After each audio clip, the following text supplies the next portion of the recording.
2 südafrikanische Boerboels, jeder über 90 Kilo schwer, saßen 411 Tage im Tierheim. 19 Familien haben sie besucht, jede einzelne ist wieder gegangen. Zu groß, zu gefährlich, zu viel. Dann hat eine Frau die Papiere unterschrieben.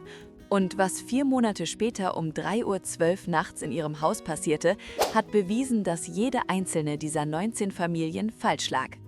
Sabine Hartmann war 28 Jahre alt, frisch geschieden und lebte in einem Haus, das sich anfühlte, als wäre es nur für Echos gebaut.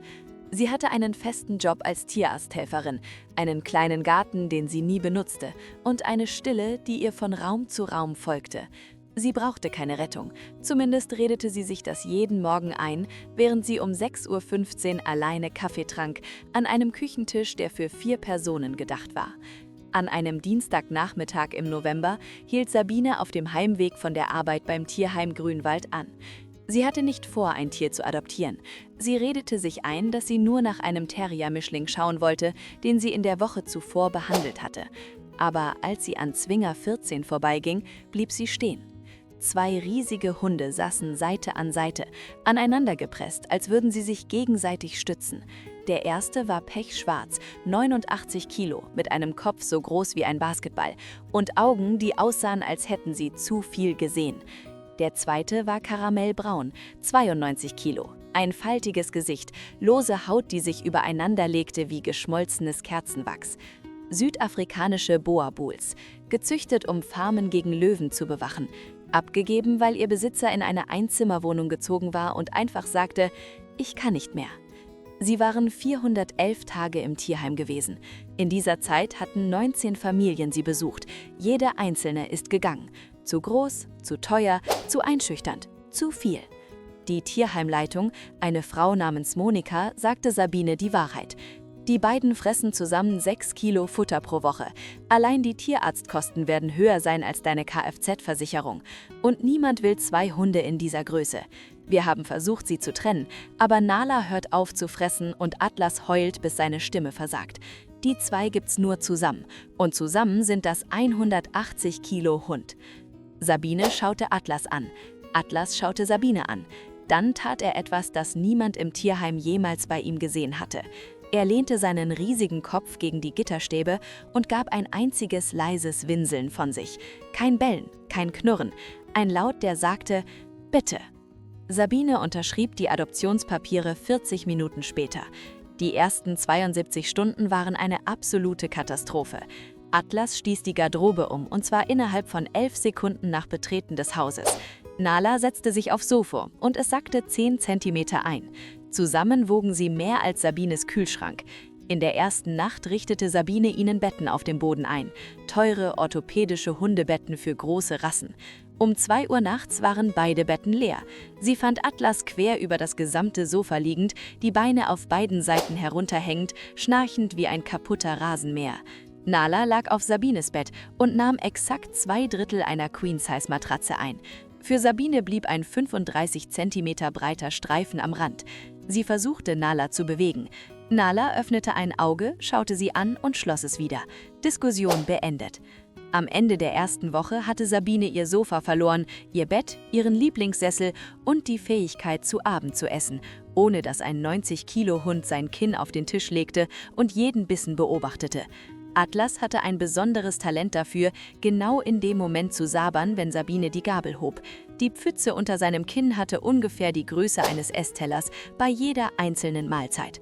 Aber Leute, und jetzt wird's interessant, was euch niemand über Boerboels erzählt, hinter diesen massiven Schädeln und faltigen Gesichtern steckt ein Gehirn, das Menschen liest wie ein offenes Buch. Und Atlas und Nala hatten Sabine gelesen seit dem Moment, als sie an Zwinger 14 vorbeiging. Nach 3 Wochen hatte Sabine einen richtig schlimmen Tag. Eine OP in der Praxis ging schief. Sie verlor einen Patienten, einen 6-jährigen Labrador.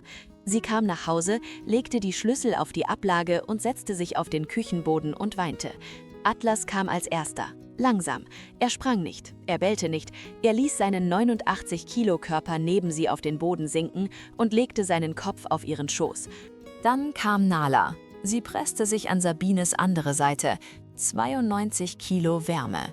Sabine saß eingekeilt zwischen 180 Kilo Hund auf einem Küchenboden um 19:43 Uhr an einem Mittwochabend. Und zum ersten Mal seit 11 Monaten fühlte sich das Haus nicht mehr leer an. Also Leute, ich sehe, dass ihr immer noch zuschaut, aber noch nicht abonniert habt. Drückt auf Abo. Vertraut mir, ihr wollt sehen, was als nächstes passiert. Ab diesem Abend entwickelte sich eine Routine.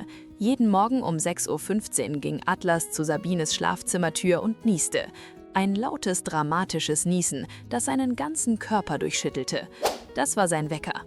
Nala hatte ihr eigenes System.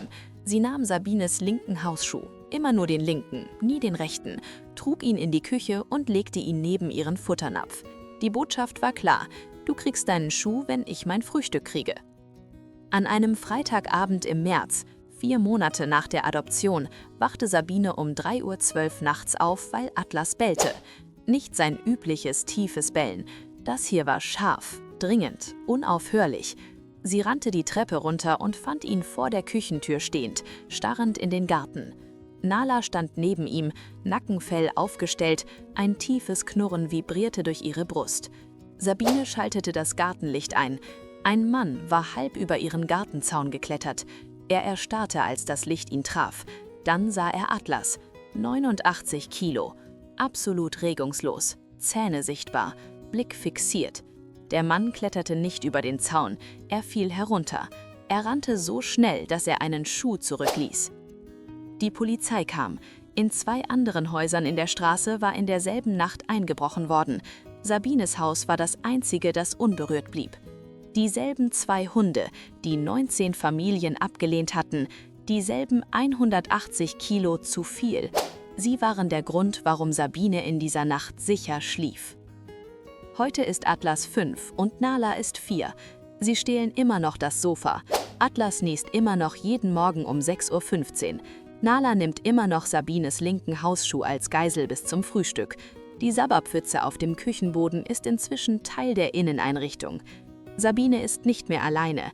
Sie kommt heim zu 180 Kilo Treue, Sabber, geklauten Hausschuhen und einer Liebe, die so groß ist, dass sie kaum durch die Haustür passt.